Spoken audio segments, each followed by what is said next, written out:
Chapitre 48, sixième partie, et nous expliquons dans ce chapitre la différence entre le dévoilement de Dieu que Dieu a contracté pour être limité et visible et ressenti par les créatures, même à l'école Almin, qui n'est qu'un reflet de la lumière divine, et Sovev Kol Almin, la lumière divine qui transcende le monde, qui entoure le monde, non pas dans ce sens que cette lumière n'est pas dans le monde, elle est dans le monde puisqu'elle est infinie, c'est la lumière infinie de Dieu, mais elle transcende, elle entoure dans ce sens qu'elle ne se dévoile pas à l'homme.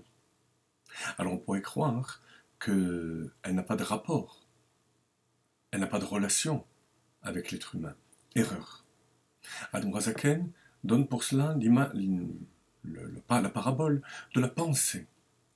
La pensée qui est capable d'imaginer une scène que la personne a vue ou qu'elle est en train de voir et envelopper toute cette scène jusqu'à l'intérieur, jusqu'au moindre détail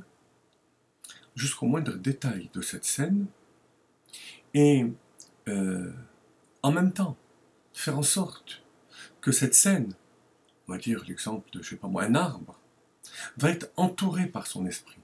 Pourquoi cette répétition? L'esprit entoure et la chose est entourée. Dans les termes du Tanya, en bas de la page 254,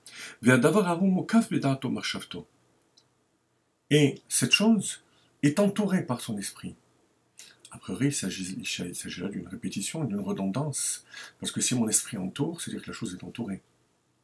Là, Durazaken veut préciser que la chose en question a un rapport, a une relation avec Sovev Kol Almin.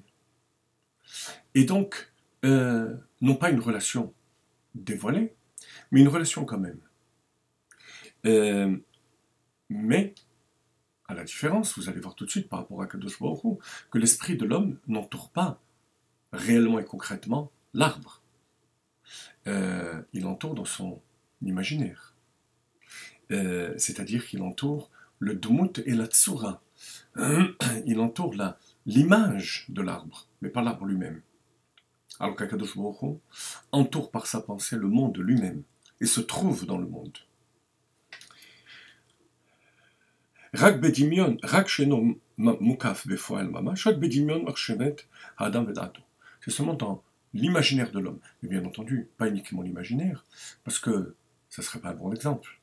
Lorsqu'on dit dans l'imaginaire, c'est-à-dire au niveau abstrait. L'être humain va envelopper l'image, on va dire quelque part le côté spirituel de l'arbre, sans en envelopper le côté matériel. Au sujet de Dieu, le prophète dit « Mes pensées ne sont pas les vôtres ».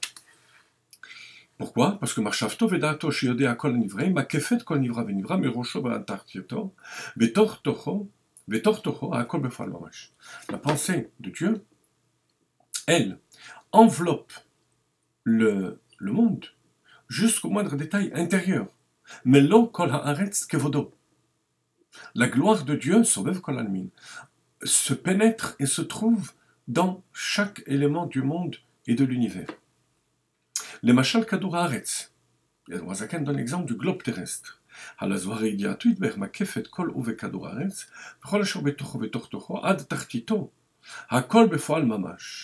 pensée de Dieu va englober tout ce qui se trouve dans le monde jusqu'au moindre détail. Donc, il n'entoure pas par l'extérieur, mais par l'intérieur.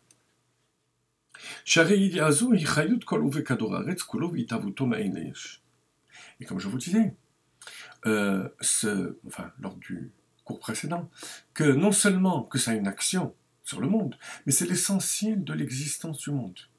Alors, on fait la différence entre Chayut et Itavut. Chayut, la vie, la vitalité intérieure, mais Malekol Almin. C'est ce reflet limité de Dieu. Mais l'existence du monde, et Itavut, ça, à ce niveau-là, Dieu fait exister tout l'univers de la même manière. C'est Sovev Kol Almin. מאין לי יש רק שלא היה מתהווה כמות שהוא אתה, ועל יתך לידי חיות ומייתת מאוד כדבחינת דומם וצומח, אם לא על ידי צמצומים. Mais pour qu'il y ait un monde limité, à partir de l'illimité, il va falloir un tzimtzum, une contraction de cette lumière infinie de Dieu. שצמצמו האור והחיות שהתלבש בכדור הארץ להחיות הולכים בבחינת גבול ותכלית, ובבחינת דומם וצומח בלבד. Jusqu'à donner le monde minéral et le monde végétal, mais cette connaissance de Dieu est liée à l'essence de Dieu. Donc, de manière succincte, on peut dire que Soev Kolamin se trouve dans le monde, mais l'eau a un rapport avec le monde, puisque c'est l'essentiel de l'existence du monde, mais il se voile à nos yeux de manière, enfin aux yeux de l'univers, jusqu'aux anges célestes, pour que l'on reste dans cet état de monde fini, qui va faire qu'on va avoir la possibilité d'avoir le libre arbitre et de proclamer Hashem Elokeinu Hashem Echad. Yud Kevavke, c'est ce dévoilement de Dieu qui transcende le monde, qui est du niveau de la pensée de Dieu, avec laquelle Dieu a créé le monde au niveau de cette pensée. C'est le Soev Kol Almin, mais Akadosh Baruch Hu a voulu quand même y ajouter la création par les 10 paroles, qui est le niveau de Memale Kol Almin.